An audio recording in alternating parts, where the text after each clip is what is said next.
Trento, il giorno di Natale. Guardate la montagna nevicata, quella che si può vedere.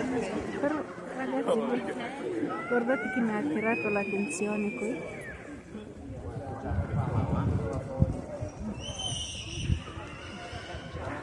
Guardate questa colonne, quelle due sopra quelle due, non lo so che sono quelle di cemento. Guardate come sono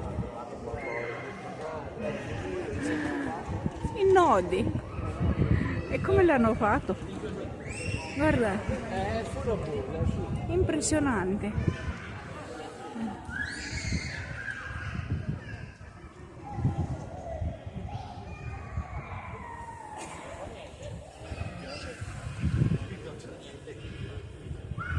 Bellissimo, prego. Una poesia.